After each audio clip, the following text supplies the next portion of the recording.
J'ai eu cette expérience aussi au Burundi, où j'ai passé quelques années. Et au Burundi, je ne vais pas beaucoup vous parler du Burundi parce qu'après je vais vous parler donc, de l'écriture. Où j'ai travaillé donc, pendant 6 mois comme rédactrice en chef des pages littéraires d'un mensuel. Et maintenant, ce mensuel n'existe plus. Et là-bas, il n'y a absolument aucune liberté de presse. J'ai des amis qui ont été incarcérés. Il y en a un autre que j'ai retrouvé à Paris. Euh, et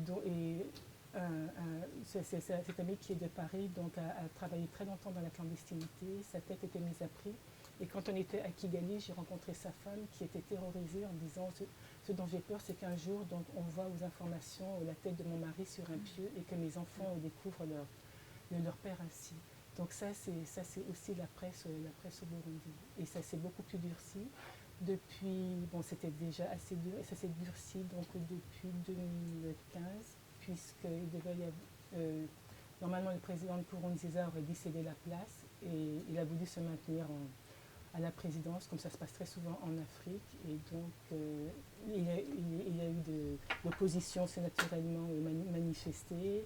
Il l'a réprimé donc, en la tuant, et jusqu'à maintenant, donc, il y a régulièrement donc, des personnes qui meurent. Les seuls journalistes, enfin, un peu dissidents sont partis. Donc maintenant, on a vraiment une presse d'État où tout est contrôlé. Et les radios ont été saccagées.